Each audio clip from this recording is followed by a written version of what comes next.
इधर कहीं स्टोन बन रहा हो, कहीं ट्यूमर बन रहा हो, बनता ही रहता है और मुझे पता चल नहीं रहा है। दर्द होगा तो पता चलेगा, अदरवाइज तो हम अंदर तो झांक सकते नहीं है। लेकिन बॉडी क्या करता है, बनाता रहता है, फिर अपने आप ही बॉडी उसको खत्म भी करता है। बनाया हमें नहीं पता, फिर एक लेवल के बाद वो अपने आप खत्म भी किया बॉडी में लगाता है। जैसे जैसे हमारी वहाँ से आते हैं, मान लो आपने कभी शीशा नहीं देखा, तब भी वहाँ से आएंगे और अपने टाइम पे चले भी जाएंगे, आपको पता भी नहीं चलेगा। लेकिन हम में से कुछ लोग हैं कि जैसे ही आते हैं तो खरोचना शुरू करते हैं, क्रीम लगाना शुरू करते हैं, कुछ ना कुछ इलाज करना शुरू करते हैं। ये वो लोग होते हैं जिनके बड़ी मुश्किल से जाते हैं और फिर निशान हमेशा रहते हैं। देखा होगा आपने, मेरे भी निशान है, बचपन में उसको खरोचने की आदत थी कि किसी तरह जल्दी चले जाए। जिस तरह से पिंपल्स होते हैं वो आते हैं और आके अपने आप ही आपके बिना कुछ किए चले ही जाना होता है। ठीक उसी तरह से बहुत सारी ठीक उसी तरह से बहुत सारी ऐसी जो बीमारियां हैं सिम्टमलेस जो होती हैं, वो आती हैं फिर चली जाती हैं। जिस तरह से किसी का हड्डी का फ्रैक्चर हो गया तो जब स्कैन करने गए, फ्रैक्चर देखने लिए, तब बोला अरे यहाँ पे एक ट्यूमर भी है, ठीक है ना। तो वो ट्यूमर तो नहीं पता था, तो ट्यूमर का इलाज कराओ, ट्यूमर को काटो छाटो। लेकिन अगर वो फ्रैक्चर नहीं होता तो ट्यूमर भी नहीं देखते ना। वो तो फ्रैक्चर को देखने के बहाने ट्यूमर दिख गया। आपके साथ भी ऐसे ही हुआ, आप किसी और की वजह से गए थे लेकिन कुछ और दिख गया, ठीक है ना। तो वो अच्छा हुआ कि ट्यूमर दिख गया, अच्छा हुआ कि नहीं तो पता नहीं क्या होता ये अक्सर ऐसा होता है कि ट्यूमर एक लेवल तक गया, फिर धीरे धीरे बॉडी ने उसको रिग्रेस कर लिया, ठीक है ना। तो उसको तब भी नहीं पता चला। और ये हमारी बॉडी की प्रवृत्ति है जो कि 24 घंटे चलती ही रहती है। हाँ, लेकिन कभी कभी ऐसा भी होता है कि ट्यूमर बढ़ता ही चला गया, है ना। तो उनको हम बोलते हैं ये कैंसर का पेशेंट है, कुछ भी पेशेंट है। सेफ तो ये है कि जब कोई सिम्टम नहीं है तो हम जांच ऐसे ना कराएं, सेफ, राइट। अगर हम कंपेयर करें तो ये तो हुई एक जनरल बात। कोई सिम्टम अगर आपको नहीं है तो फालतू में जांच कराने जाने की जरूरत ही नहीं है ना। तो ये हुई एक बात। अब आते हैं अमन पे, ठीक है ना। तो इन पे क्या करना है, तो जितना मैंने सुना है अभी, सर ने भी अभी आपने सर्जन को रिकमेंड किया, वो सब रिकमेंडेशन हम सबकी बात और भी जांच कर लेंगे। लेकिन जितना मैंने सुना, मेरा तो ओपिनियन यही रहता है हमेशा कि सर्जरी से किसी भी चीज़ को छेड़ा ना जाए तो ज़्यादा अच्छा है। हमारे भगवान ने हमारी बॉडी को पैक करके भेजा है, उसको दोबारा खोलना नहीं है। इस तरह से खोलेंगे तो वो वापस वैसे पैक नहीं कर सकते हम जैसे वो बना के भेजा। तो इस स्पेसिफिक केस में क्या करना है ये अलग से तो नहीं हो सकता ना पूरी बॉडी में। नाक रेस्पिरेटरी ट्रैक में हो जाएंगे तो सब फ्लू बोलते हैं, उसे कोरोना बोल देंगे आजकल। आज से पहले फ्लू बोलते थे इसी चीज को, उससे पहले खांसी जुकाम बोला करते थे, उससे पहले उसको मान लो इन्फ्लुएंजा लाइक इलनेस बोलते थे। तो यहाँ पे होगा तो उसे फ्लू बोलेंगे या कोरोना बोलेंगे, कोई भी नाम दे देंगे, ठीक है ना। अगर यूरिन के रास्ते में कहीं होगा तो यूरिनरी ट्रैक इन्फेक्शन बोल देंगे, यूरिनरी ट्रैक इन्फेक्शन। ये रेस्पिरेटरी इन्फेक्शन जिस जगह पे है, जिस नली में है, उस नली के नाम से जोड़ के आखिरी वर्ड इन्फेक्शन नाम डाल दिया तो बन गया वो बीमारी। तो क्या है, ये दो अलग अलग बीमारियां हैं? दो अलग अलग बीमारी नहीं है, दो अलग अलग लोकेशन में सेम बीमारी है। ये बात समझ आ रही थोड़ी सी। इन्फेक्शन दो तरह की बीमारियां हो सकती हैं, एक वो जो इन्फेक्शियस एजेंट से होती हैं, वायरस, बैक्टीरिया, और एक लाइफस्टाइल के गड़बड़ होने से, जैसे कोई ड्रग का साइड इफेक्ट आ गया, कोई स्टेरॉइड ले लिया उससे असर आ गया, या खान पान से असर आ गया। दो ही तरह से इन्फेक्शन चाहे कहीं भी हो, वो बीमारी एक ही है, बस इन्फेक्शन का लोकेशन अलग है। तो जहाँ पे लोकेशन है वहीं पे दर्द होगा, या वहीं पे खुजली होगी, या वहीं पे झाग निकलेगा। अगर रेस्पिरेटरी ट्रैक है तो फिर नाक से ही कुछ कनेक्शन होगा, तो कफ वगैरह बनेगा तो इसी एरिया में बनेगा, ठीक है ना। या इससे ज्यादा होगा तो लंग्स में से आएगा। यूरिनरी ट्रैक है तो यूरिन से जुड़ा हुआ जो सारा सिस्टम है वहीं पे कोई तकलीफ होगी, है ना। तो इस तरह से है। अब आते हैं सोल्यूशन पे आपके लिए। जो यूरिनरी ट्रैक इन्फेक्शन है, एक बात आप बिल्कुल दिमाग में रखिए, तो कभी भी कोई इन्फेक्शन आपको सताएगा नहीं, आपको डर भी नहीं लगेगा। कोई भी इन्फेक्शन कैसे मरता है? सिर्फ एक चीज से मरता है कोई इन्फेक्शन, वो है हीट एंड ह्यूमिडिटी। ह्यूमिडिटी को हिंदी में क्या बोलेंगे? नमी। नमी। किसी भी इन्फेक्शन को मारने के लिए जो सबसे बड़ा औजार है, हथियार है, वो है गर्मी और नमी। ये दो चीज जैसे डालेंगे तो कुछ मिनट में या मर जाएगा, कुछ ही घंटे में या कुछ ही मिनट में वो मर जाएगा, ठीक है ना। तो आपको ये पता चल गया कि यूरिनरी ट्रैक्ट इन्फेक्शन है, पता चल गया कैसे मारना है, मैंने आपको बताया, गर्मी और नमी, दो चीज पता चल गया आपको, ठीक है ना। एक है क्या इन्फेक्शन, मरता कैसे, गर्मी नमी से, इसी से मरता है। तो अब गर्मी नमी कैसे दे देंगे उसको, ठीक है ना। यानी कि मान लो इस केस में अगर अमन को ही है या मुझे है तो गर्मी और नमी देनी है, ठीक है ना। तो आप सब जो नॉन सीकेडी पेशेंट भी आपने जब देखा, आप बाथ टब के अंदर बैठते हैं तो पानी के गर्म पानी में बैठते हैं तो क्या मिल रहा है आपको, गर्मी भी मिल रही है और नमी भी मिल रही है। तो जब ऐसे बैठेंगे तो वो जो इन्फेक्शन है वो चला जाएगा। इसीलिए हम बोलते हैं जैसे ही फ्लू होता है रेस्पिरेटरी तो तभी बैठ जाओ। अच्छा, बैठने के लिए घर पे तो हमारे पास टब नहीं है इतना बड़ा। अच्छा, घर में बाल्टी है, बाल्टी में दोनों पैर रख दो और टेम्परेचर 43 डिग्री सेल्सियस रख दो। अच्छा, घर में आपको पिचकारी है, नाक में, उसे कहते हैं जलनेती बोलते हैं, जो कि थोड़ा मुश्किल काम है। लेकिन अगर पिचकारी होता है ना जैसे सॉस का बॉटल, उसको अगर आप ऐसे करके दबाएंगे तो पानी अपने आप आएगा, गर्म पानी 40 डिग्री से 42 डिग्री पानी यहाँ से आता है, यहाँ से निकल जाता है। और गर्म एक तो होता है वार्म वाटर, हॉट वाटर, इतना गर्म कि 80 डिग्री।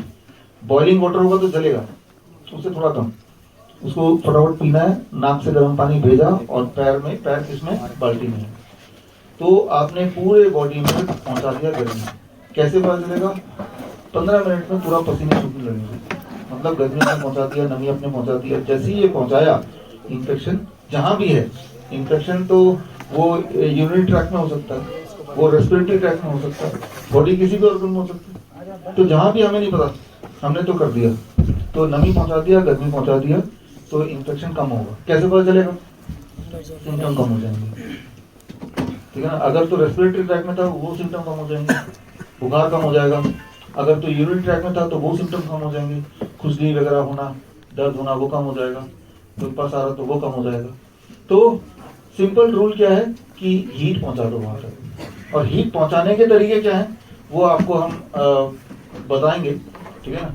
तो वो हम बताएंगे उसको, लेकिन ये है कि ये सिंपल तरीका है। इसके अलावा कोई भी और तरीका अगर आप करते हैं, कोई स्टेरॉइड करते हैं, एंटीबायोटिक करते हैं, पैरासीटामोल वगैरह लेते हैं, तो याद रखिए ये जो दवाइयाँ हैं ये किसी भी वायरस बैक्टीरिया को मारती नहीं है।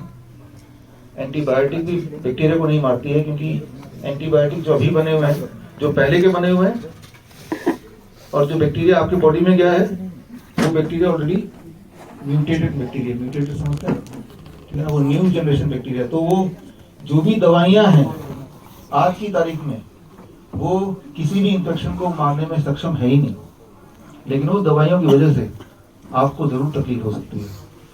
तो कोई भी बड़े बड़े जो लैब हैं पूरी दुनिया में, वो अपने लैब में वायरस बैक्टीरिया को कैसे मारते हैं, सिर्फ इसी से, हीट से और नमी से। तो हम वही ले लेते हैं। आपने देखा इस हॉस्पिटल में भी तो वो बाथटब लगे हुए ना, जो कि घर पे भी आप कर सकते हैं, कि अगर कोई इन्फेक्शन है तो वो भी चला जाएगा। हमें नहीं पता बॉडी में कहाँ है, हो सकता है जब बॉडी कमजोर हो जाती है तो बॉडी में इन्फेक्शन का वर्चस्व ज्यादा हो जाता है। इस वक्त भी मेरे नाक के अंदर, आपके नाक के अंदर वायरस होंगे, लेकिन उसका वर्चस्व नहीं है। वर्चस्व समझते हैं, डोमिनेटिंग नहीं है। डोमिनेटिंग मतलब कि वो प्रभावी नहीं है, वो अपना काम कर रहे हैं, थोड़ा बहुत खा के जिंदा है, हमें भी कोई तकलीफ नहीं हो रही। जिस तरह से आपके गली में कुत्ते रहते हैं लेकिन आपको तंग नहीं करते, थोड़ा वो रोटी वोटी दे दिए, वो अपना जिंदगी व्यतीत कर रहे हैं, आप भी बदले में वो कोई सांप आ गए तो उसको भी उसने मारा, आपसे चूहे से आपके घर को बचाया, वो भी उसका काम है। कभी कभी ऐसा होता है कोई एक आध कुत्ता पागल हो गया तो उसी कुत्ते को आप सोचते इसको हटा दो, मार दो, खत्म कर दो, otherwise you live in scenario. तो वायरस बैक्टीरिया का बॉडी में होना एक आम बात है, होना चाहिए भी, लेकिन जरूरत से ज्यादा बढ़ गया तो वो इन्फेक्शन हो जाता है, तब हीट एंड ह्यूमिडिटी। अच्छा, तो एक पर्टिकुलर केस में कैसे करना है, मान लो आपके केस में कैसे करना है, ये सब भी प्रोटोकॉल का पार्ट है जो आप यहाँ पे जो ले रहे हैं ट्रीटमेंट, है ना। तो अब शुरू करते हैं, लगभग सब लोग आ गए हैं, और क्योंकि आप में से काफ़ी लोग थोड़े बीमार भी हैं, तो बहुत ज़्यादा देर तक यहाँ बैठ नहीं सकते, मैं समझता हूँ। तो जल्दी जल्दी कुछ बातें जो बताने के लिए मैं आया हूँ, उसके बाद सवाल आपके हैं वो ले लेंगे, जो इंडिविजुअली कोई अगर क्रिटिकल केस है वो हम देख लेंगे। तो पहले जो सबसे ज़्यादा इम्पोर्टेंट है, सबसे उसको शुरू करते हैं। यहाँ पे आने का जो एक मकसद है कि हेल्दी हो जाना है और फिर दोबारा बीमार नहीं पड़ना है, मकसद वहाँ तक है। उसके लिए शुरू करते हैं आज उन लोगों से जो आज डिस्चार्ज देने वाले हैं। उनका नाम है, दे दो नाम, बता दो जरा।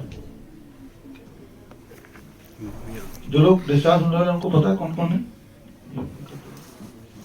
खड़ा करो, खड़े हो, खड़े हो हैं? आप हैं? अच्छा, आप आ जाओ। ये जो नाम बोल रहे ना उनको एक पकड़ा दो, एक एक दे दो। आप तो डिस्चार्ज नहीं ले रहे ना, तो आप हमारे आज वो वर्कर,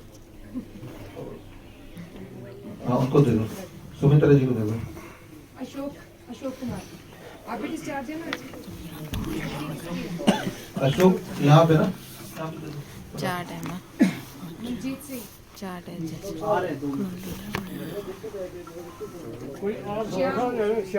आगे तुम रविंदर एंड श्याम। गुरमीत सिंह आ गए।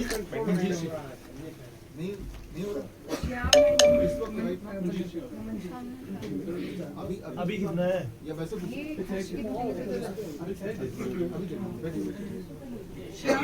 श्याम और कोई दे दिया सब? जी को भी दे दिया, अशोक जी को भी दे दिया, सुमित्रा जी को भी दे दिया, ठीक। रविंदर जी को भी दे दिया। श्याम है क्या यहाँ पे? अच्छा ठीक है, अच्छा आप भी बैठ जाओ। अच्छा ठीक है, जो लोग आज डिस्चार्ज होके जा रहे हैं, सबसे पहले तो यहाँ जब हैं और यहाँ के बाद जब घर गए तो तब क्या करना है। तो पहले तो इससे शुरू कर रहा हूँ मैं, 2-2 मिनट 3-3 मिनट बताऊंगा, ठीक है ना। तो जब आप जाएंगे, जो लोग जाएंगे डिस्चार्ज होंगे, तो वो ये चार्ट आप ये लेके जाएंगे और इसमें यहाँ पे नीचे एक इमरजेंसी हेल्पलाइन नंबर है, ये आप ही के लिए बना हुआ ये नंबर, जिसमें हमारे डॉक्टर 24 घंटे पूरा टाइम ओपन रहते हैं। और जैसे ही कोई ऐसी दिक्कत हो जहाँ लगता है कि इमरजेंसी की जरूरत है, बहुत ज़्यादा दर्द है, कोई बेहोश हो गया कोई, या कोई खून की उल्टी आ गई, इस तरह का अगर कुछ है, एपिलेप्सी अटैक आ गया, कोई भी ऐसी चीज़ है जो आपको लगता है इमरजेंसी है, तो आप इस नंबर पे डायल करेंगे। जो भी यहाँ से डिस्चार्ज लेंगे इस नंबर पे डायल करेंगे और डायल करने के बाद अपनी स्थिति बताएंगे और वो हमारे जो डॉक्टर है वीडियो कॉल पे आ जाएंगे, वीडियो कॉल, और पेशेंट को देख के, यानी कि आपको देख के, और वहाँ उस वक्त, क्योंकि जब भी कुछ होता है तब जरूरी नहीं कि आसपास डॉक्टर हो, जहाँ भी आप जा रहे हैं, और डॉक्टर होगा भी तो वो कैसे इलाज करेगा वी डू नॉट नो, हमें नहीं पता, ठीक है ना। वो दवाई देगा कोई ना कोई, क्योंकि किसी भी हॉस्पिटल में जिस तरह से इलाज होता है आपने देखा भी, इस तरह से इलाज नहीं होता, तभी आप यहाँ पे हैं। और आप देख भी रहे हैं कि ऐसे लोग जिनके डायलिसिस पे थे कई साल तक, वो यहाँ डायलिसिस फ्री हो गए, उनको ट्रांसप्लांट बोला था, उनको जरूरत नहीं है, तो यानी कि यहाँ पे कुछ तो ठीक हो रहा है। और उसी पद्धति पे ये बना है, और इनमें से जो भी इमरजेंसी सिचुएशन है वो लगभग ज़्यादातर घर पे आराम से आप कर सकते हैं। और उसको घर पे करने के लिए कुछ सामान की जरूरत होगी आपको, वो सामान का लिस्ट भी यहाँ पे दिया हुआ है। ये सारे के सारे सामान आपके घर के आसपास की किसी भी दुकान में मिल जाएगा, और ये सारे सामान आप करके खरीद के रख लेते हैं तो 4-5 हज़ार का सामान है ये, ठीक है ना। इसमें तो बहुत सारा सामान तो किचन में ही मिल जाएगा। तो खैर यहाँ भी जब आप में से किसी को कोई इमरजेंसी सिचुएशन होती है, या मेरे घर में भी होती है, तो भी हम इसी को यूज करते हैं, राइट। तो ये आपको पोस्टर क्यों दे रहे हैं, क्योंकि हम आपको एजुकेट भी करना चाहते हैं कि ऐसा क्या करना पड़ेगा जब आप घर पे होंगे, और उस वक्त आप खुद नहीं कर पाएंगे तो आप हमारे कोऑर्डिनेशन में हम करेंगे वीडियो कॉन्फ्रेंसिंग के थ्रू। हमारी डॉक्टर की अलग टीम, इस हॉस्पिटल की अलग टीम जो 24 घंटे इसी चीज के लिए बैठी है कि अगर आप फोन करेंगे तो हम वीडियो कॉन्फ्रेंसिंग पे लेके आपको बोलेंगे क्या क्या करना है। लेकिन वो सब चीजें तब अवेलेबल होनी भी चाहिए, राइट। तो वो सामान क्या क्या है ये आप पढ़ लेंगे और उसको कर लेंगे, नंबर 1। नंबर 2, आप में से जो किडनी वाले पेशेंट है वो एक बार हाथ खड़ा करेंगे, काफी सारे हैं, ठीक है। एक बात जो मैंने शुरू से बताया है, जिस दिन आप आते हैं उससे पहले से आपको मैंने आपको पता होना चाहिए, और जाने से पहले कि याद रखिए कि घर जाके भी वही करना है जो आपको यहाँ किया जा रहा है। क्योंकि हर दिन एज ए किडनी पेशेंट याद रखिए कि आपके बॉडी से हमें फ्लूइड निकालना है जो ठीक से नहीं निकल पा रहा है, उसी के लिए हेड डाउन टिल्ट थेरेपी करते हैं, उसके लिए वो वाटर थेरेपी करते हैं। भगवान ने आपको या मुझे 3 किडनी दिए हुए, 3, 2 तो किडनी आपको पता है बॉडी के अंदर है जहां तक आपका हाथ नहीं पहुंचता है, तीसरा किडनी बॉडी के बाहर है, वो क्या है? आपका स्किन। आपका स्किन तीसरा किडनी है। आपके अंदर बॉडी में जो 2 किडनी है उससे एक दिन में 10 लीटर तक पानी निकालने की कैपेसिटी एक अच्छे इंसान में। लेकिन आपका जो स्किन है, जो कि सबका स्किन ही होती है, हमारे स्किन एक दिन में 12 लीटर पानी निकालने की क्षमता रखता है।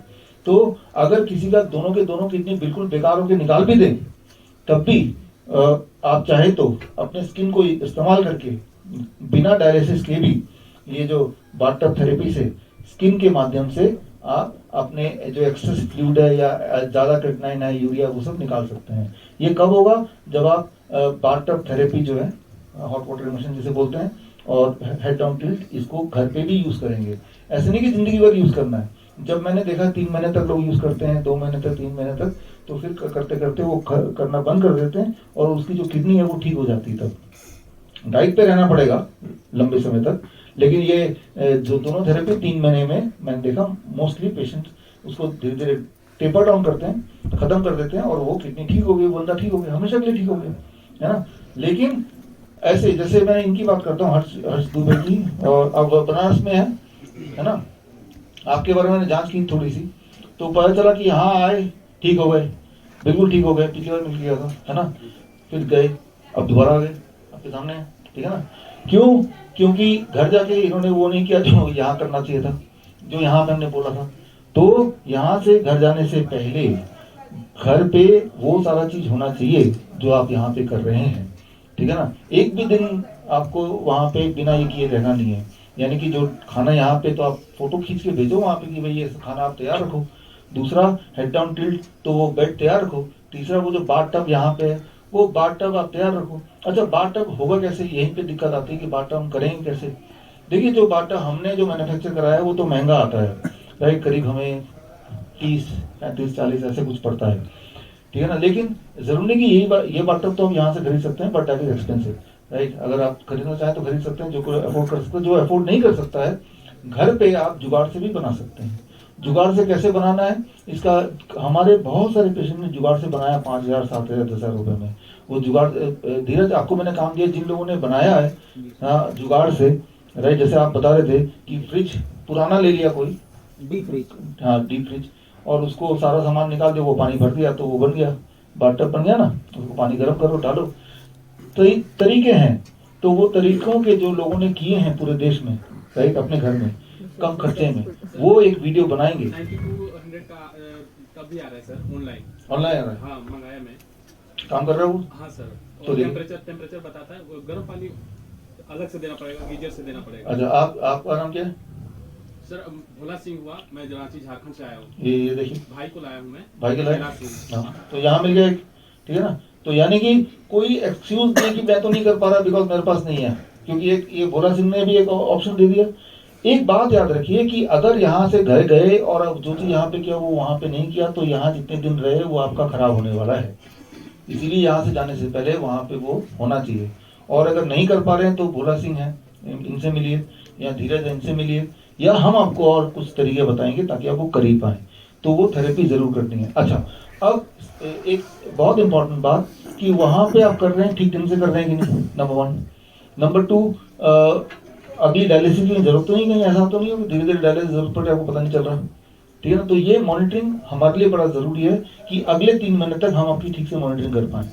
अभी पेशेंट इतने ज्यादा हो गए, हमारे लिए मॉनिटरिंग करना थोड़ा मुश्किल हो गया, कि हर एक पेशेंट का दिन में 5-7 से लेकर 15 पैरामीटर हमें रखने पड़ते हैं। आपकी मॉनिटरिंग हम ठीक से कर पाए जब आप यहाँ पे हों, राइट, क्योंकि ये एक हॉस्पिटल है, जयपुर हॉस्पिटल है, हमारे बाकी और सेंटर हैं, बाहर के देश में सेंटर हैं, तो वो सब मॉनिटरिंग हम कैसे करेंगे, उसके लिए ये मैंने डॉक्टर अनु आपकी ड्यूटी लगाई है कि, और आपकी भी रिस्पॉन्सिबिलिटी एज ए पेशेंट की इनके पीछे पड़ना है। और आप भी इनको बताएंगे आज कि एक ऐप है विश्वरूप.com/grad ऐप, वो आप दे देंगे डिटेल इनको। आपको सबको अपने अपने मोबाइल में वो ऐप डाउनलोड करना है, और कल से जो आपके पैरामीटर, जैसे आपने अभी बताया कि मेरा तो बीपी बढ़ गया, तो मैं क्या कर रहा हूँ, मैं पूछ रहा हूँ भाई कितना बढ़ गया, कब बढ़ गया, पूछ रहा हूँ ना, मैं पूछूंगा नहीं, नहीं आप बताएंगे। मैं सिर्फ अपने मोबाइल में देखूंगा कि सर आपका नाम क्या है, लादूराम जी, तो मैं सुबह उठ के देखूंगा लादूराम जी का तो बीपी इतना बढ़ गया है, क्योंकि इन्होंने ऐप में डाल दिया, ठीक है ना। तो इनको चिंता करने की जरूरत नहीं, मैं यहाँ पे बैठा देख रहा हूँ, आचार्य मणि जी अपने घर में देख रहे हैं, ठीक है ना, क्योंकि इनके पास भी ऐप है और डॉक्टर पांडे के पास भी ऐप है, और ऐप में जिनका बड़ा बड़ा आएगा उनका रेड लाइट इंडिकेशन हमारे पास आ जाएगी।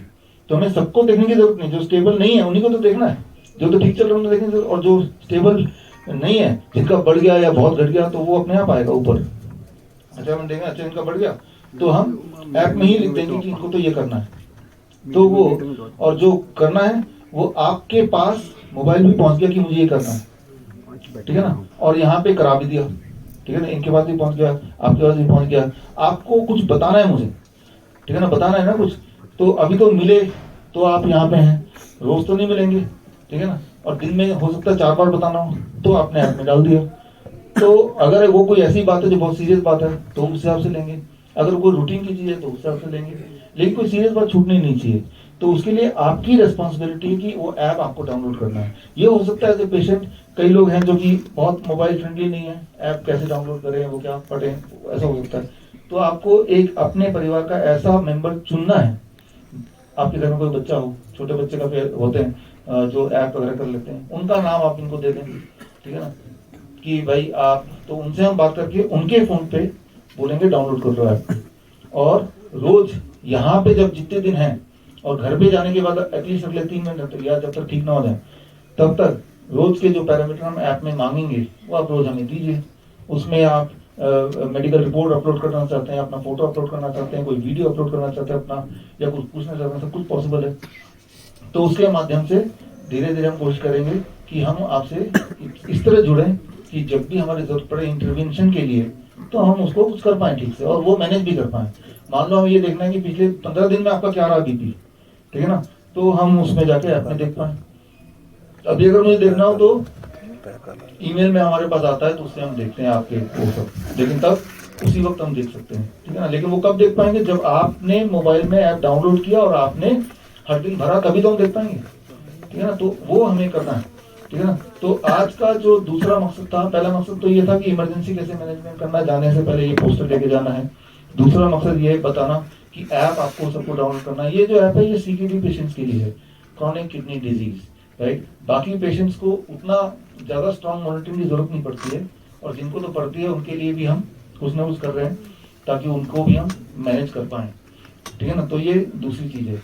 तीसरी इंपॉर्टेंट बात है कि जो डाइट है आपको देखना है। हालांकि ये जो डाइट है ये बहुत ज्यादा टेस्टी नहीं लगता है, क्योंकि हम इसको खाने के आदी नहीं है, इसलिए नहीं कि वो टेस्टी नहीं है, इसलिए कि इसके आदत नहीं है हमें, है ना। जो चीज की जिसको आदत पड़ती है वो आदत का मतलब टेस्ट है, टेस्ट इज आदत, राइट।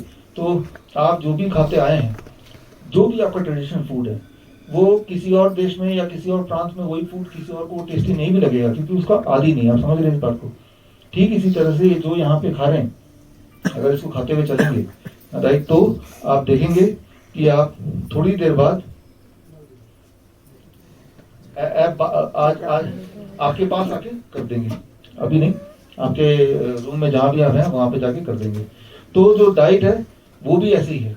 इस डाइट को किसी भी हालत में नहीं छोड़ना, क्योंकि आप बचने का कोई तरीका है भी नहीं, कोई तरीका है भी नहीं बचने का, राइट। अगर आप जो करते आए हैं वही करते रहेंगे तो जो रिजल्ट आज आया है, अभी तक आया है, जिसकी वजह से इस हॉस्पिटल में आना पड़ा, राइट, वही आगे आएगा।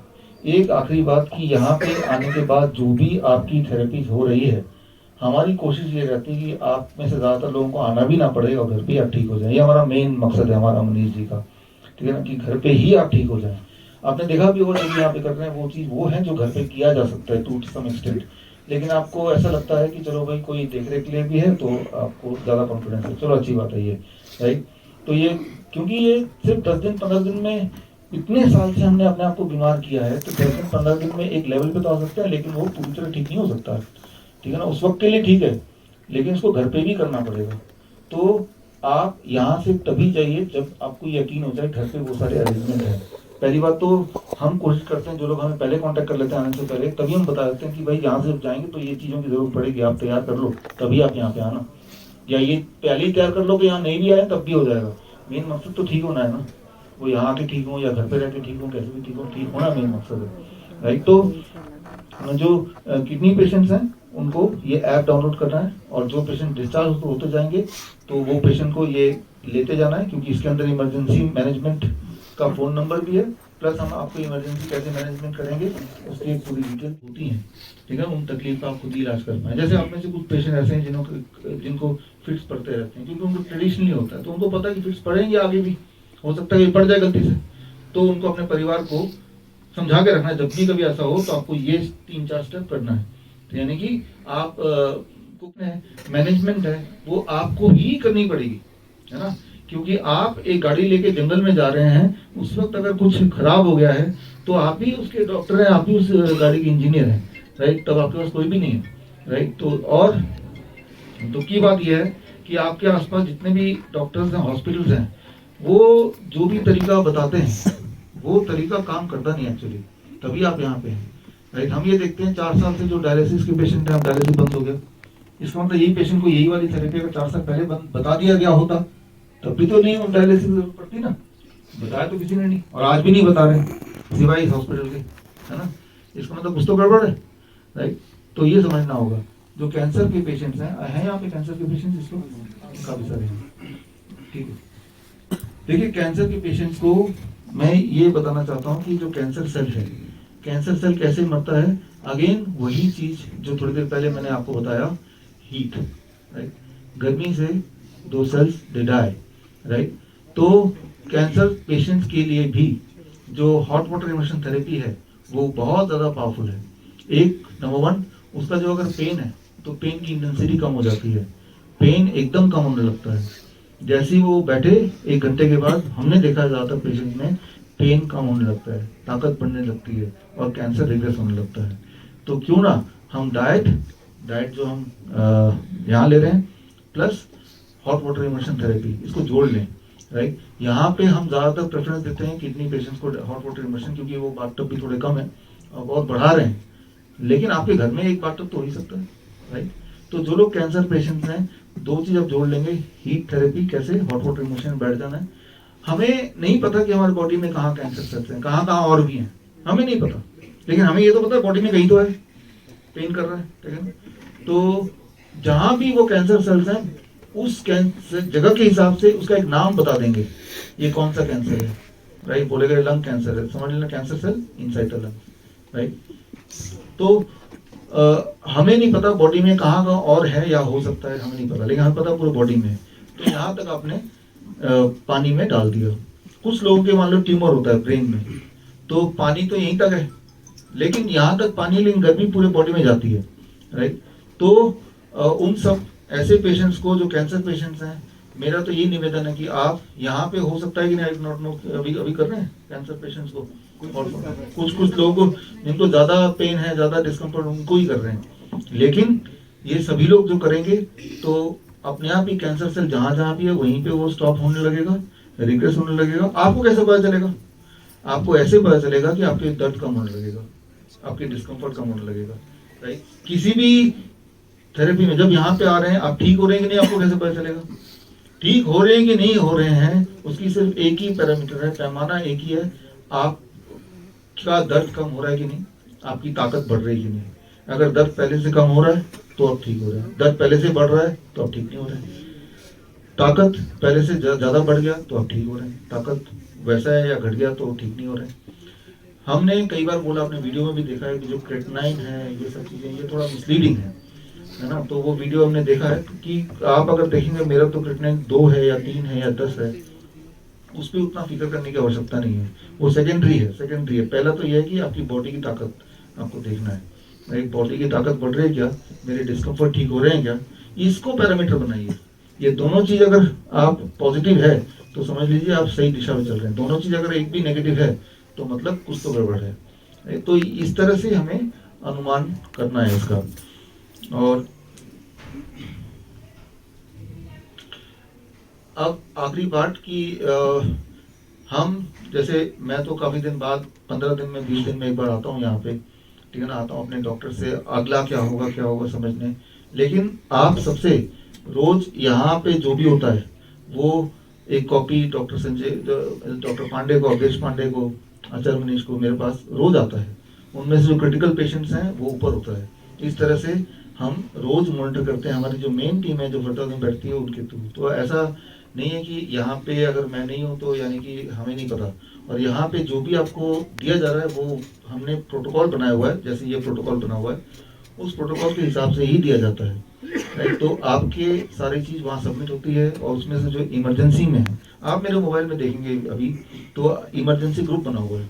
जब जब आपको किसी को खून की उल्टी हो रही है, किसी कोई बेहोश हो गया, ये सारी चीज़ें होती रहती हैं, तब तक उसी वक्त रियल टाइम में मुझे पता चल जाता है। वो रात के 12 बजे भी, 1 बजे भी, 2 बजे भी, और तब तक और उसके लिए अलग टीम है जो काम कर रही है, लेकिन उसको देख रहे हैं वो काम कर रहे हैं वो सही दिशा के लिए, वो मैं देखता रहता हूँ, डॉक्टर पांडे देखते हैं, जहाँ जहाँ इंटरव्यू करना करते रहते हैं उस वक्त। इस तरह से हम मैनेज करते हैं इस हॉस्पिटल को दूर से, राइट। तो ऐसे ही आगे भी करते रहेंगे। तो आपको वैसे तो पेशेंट को तसल्ली होती है कि सामने से कोई पूछ ले क्या क्या हुआ और फिर हम अपने मुंह से बता पाएँ और देख पाए कि वो सुन रहे हैं, तभी हमें लगता है कि वो है। लेकिन अगर ऐसा नहीं भी है तो क्योंकि हमारा मकसद है कि आप ठीक हो जाए बस, और ठीक हो जाए नंबर 1, नंबर 2 ठीक रहें भी, राइट। जिस चीज़ ने आपको ठीक किया है वही चीज़ आपको ठीक रखेगा भी, जिस चीज़ ने आपको ठीक किया है वही चीज़ ठीक रखेगा। तो ये तो मान लीजिए डाइट तो आपको लंबे समय तक लेना है। कितने लंबे समय तक? जितने लंबे समय तक ठीक रहना चाहते हैं। डाइट में कभी कभी चीटिंग हो सकती है, वो अलग बात है, 3-4 महीने के बाद, फिर चीटिंग मतलब हफ्ते में एक बार, लेकिन 3-4 महीने एग्जैक्टली ऐसे ही कीजिए, ठीक है ना। अभी कमिंग बैक टू हर्ष, हर्ष बिल्कुल ठीक हो गए थे, अपने घर चले गए थे, हम बड़े खुश थे। मानस को फ़ोन किया मैंने, मानस ने बोला वो तो वापस आने वाले। मैंने कि क्या क्या हुआ, वापस क्यों आ रहे हैं, राइट। तो देखिए एज ए हॉस्पिटल हमें खुश होना चाहिए, भाई पेशेंट दोबारा आ गया, पैसे मिलने वाले हमें। लेकिन ये हमारी फेलियर है, हमारी सक्सेस नहीं है, ये फेलियर है कि दोबारा क्यों आ गए, ठीक है ना। तो कुछ तो कमी रह गई। तो हमारी सक्सेस तब होगी जब आप दोबारा ना आए, ठीक रहें, कहीं भी रहें ठीक रहें, और पहली बार तो पहली बार भी ना आए, घर पे हम ठीक कर लें। तो बहुत सारे पेशेंट जब वो भेजते हैं आप में से, तो हम बोल देते हैं आप ये कर लो, आप घर पे ठीक हो जाओगे, तो उनको हम बोलते हैं यहाँ भी आने की जरूरत नहीं। ऐसे बहुत सारे बार करते हैं, कोशिश करते हैं, ठीक है ना। और आपको भी हम इस तरह से ट्रेन करना चाहते हैं कि आप कभी दोबारा कुछ छोटा मोटा हो जाए खुद भी कर लें, और नहीं हो तो हम इमरजेंसी में आपके साथ हैं, वीडियो कॉन्फ्रेंसिंग के थ्रू साथ हैं, और ऐप के थ्रू हम रोज आपके साथ हैं अगले 3 महीने तक CKD पेशेंट्स के लिए ऐप के थ्रू। लेकिन आपकी रिस्पॉन्सिबिलिटी क्या है, उसे आपको भरना फिर आपकी रिस्पॉन्सिबिलिटी है। ये जरूर है कि आपको भरना, वो डाइट लेना, वो बताना एन मौके पे, ये आपकी रिस्पॉन्सिबिलिटी है। एन मौके पे बताते रहेंगे क्या क्या हो रहा है आपके साथ, तो तभी का तभी हम इंटरवीन करते रहेंगे, ताकि कोई ऐसा ना हो जाए कि अचानक आपको कोई मजबूरी में हॉस्पिटल ले गए, क्योंकि वहाँ ले गए तो फिर एक नया प्रोटोकॉल शुरू हो जाता है, ये डाइट वाइट सब बंद हो जाता है, नया प्रोटोकॉल शुरू हो जाता है। तो जितना मेहनत किया था उसमें सारा पानी गिर जाता है एक तरह से, राइट। तो खैर अब यही कभी आसान से आसान सोल्यूशन आपने देखा ही है, जो डायलिसिस की बड़ी बड़ी मशीन है उसकी जगह पानी और गर्मी से ही काम चल जा रहा है ना। ट्यूमरस ग्रोथ होता है, डिस्कम्फर्ट होता है, पेन होता है, सीधे हमारे पास आ जाते हैं, तो दिक्कत नहीं आती। लेकिन जब वो कीमोथेरेपी करा लेते हैं और खासतौर पे सर्जरी कराते हैं, और सर्जरी में भी जो ब्रेन से जुड़े हुए सर्जरी करा लेते हैं, तो बड़ी दुविधा हो जाती है। तब हमें पता नहीं कि इनका आगे क्या होने वाला है। तो ये जस्ट अपडेट कर रहा हूँ कि हमेशा मैं बोलता हूँ कि सर्जरी मत करा लेना किसी भी तरह से, खासतौर पे ब्रेन का तो कराना नहीं, क्योंकि उसके बाद क्या होगा कुछ नहीं पता कब क्या होगा।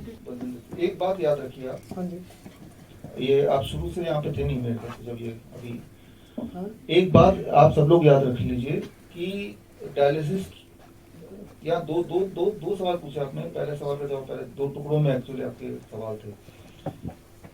कोई भी किडनी के पेशेंट, आप में से बहुत सारे लोग किडनी के ही पेशेंट हैं, ज़्यादातर लोग, कोई भी किडनी के पेशेंट दिमाग में डालते हैं कि ये डायलिसिस, ये किडनी, ये सब क्यों है? क्योंकि आपने जो इनपुट लिया और कुछ चीज़ें बॉडी से बाहर निकलेंगी यूरिन के रास्ते से, वो नहीं निकल पा रही है, राइट। नहीं निकल पा रही है तो मशीन से उसको बाहर निकाल रहे हैं। तो हमने क्या किया कि मशीन से बाहर निकालने के बजाय हमने तीसरी किडनी यूज़ की। वो कौन सा है? आपका स्किन है, राइट। स्किन को यूज़ करने के लिए हमें गर्मी देनी पड़ती है बॉडी को, या हेड डाउन टिल्ट करना पड़ता है। कितने घंटे के लिए? ऑन एवरेज मैंने देखा कोई अगर 4 घंटे के लिए दोनों थेरेपी लेता है, 4 इज अ मैजिक नंबर, तो आपका स्किन लगभग किडनी की तरह काम कर देता है 4 घंटा। अब कई सारे पेशेंट ऐसे आते हैं हमारे यहाँ पे जो 4 घंटा कर ही नहीं पाते, बिकॉज ऑफ बहुत सारे रीजन, उल्टी होती है या चक्कर आने लगते हैं, नहीं कर पाते। जो तो नहीं कर पाते वो 2 ही घंटे कर पा रहे हैं, यानी कि 2 घंटा कम कर पा रहे हैं, यानी कि तब भी उनकी बॉडी से पानी और फ्लूइड वो सब निकल तो रहा है, लेकिन उतना नहीं निकल रहा है, यानी कि हर दिन आधा आधा फ्लूइड जमा होता जा रहा है। तो ऐसे पेशेंट को क्या होता है कि जो 2 हफ्ते में 2 बार 3 बार डायलिसिस लेते हैं, तो 1 हफ्ते के अंदर उतना जमा हो जाता है कि अब डायलिसिस का टर्न आ गया, लेकिन तो भैया 10 दिन में एक बार, है ना। ये पूरा पीछा छूटा नहीं। पूरा पीछा क्यों नहीं छूटा? क्योंकि वो जो 4 घंटे का जो आंकड़ा वो नहीं कर पा रहे, बिकॉज उसका शरीर नहीं करने दे रहा है या वो नहीं कर पा रहे। लोगों ने अपना वो चलाने के कर रहे हैं। क्रिएटिनिन को देख के कभी भी डायलिसिस करना है कि नहीं, ये तय नहीं किया जा सकता। सिम्टम को देख के तय किया जा सकता है, और सिम्टम कौन कौन से मैंने आपको बताया। ये डांस करते हैं ना, जैसे कितने डांस करते हैं, 3-4 घंटे की डांस करते हैं, बाथरूम नहीं जो है। एक क्षमता है वो खत्म हो जाती है। हाँ, वही है। और क्रिएटिनिन का हमने वीडियो आपने देखा भी होगा, हमने बताया आपको, है ना। तो क्रिएटिनिन से खाना खाने वक्त मुझे पसीना होने लगता है और उसके बाद फिर सर्दी लगती है। अभी यहाँ पे खाना खाने के बाद यहाँ भी और घर में भी। घर पे भी। अच्छा, रेस्पिरेटरी स्वेटिंग कहते हैं इसको बोलते हैं। ये बहुत अच्छी बात है, आप इसको बुरा ना समझे। आप यहाँ पर दाखिल है हमारे पास, क्या प्रॉब्लम है आपको? सीकेडी का बैठिए पेशेंट बैठिए है और पसीना आता है सर, और जब वाटअप करता हूँ तो आप बैठिए ना, बैठिए। इसको रेस्पिरेटरी स्वेटिंग कहते हैं। स्वेटिंग कहीं से भी हो, ये अच्छी बात होती है। आप एक काम करें, खाना खाने के पहले गर्म पानी लेके पूरा मुंह में चला लें। वो कहीं जो आपका स्वेटिंग है, कहीं पैथोलॉजी कोई पैरेटिक ग्लैंड में कहीं कोई चीज फंसा ना हो, कहीं कुछ ये ना हो, वो वाला हमें देखना। बाकी अगर ऐसा होता है, कोई बहुत चिंता की बात नहीं है।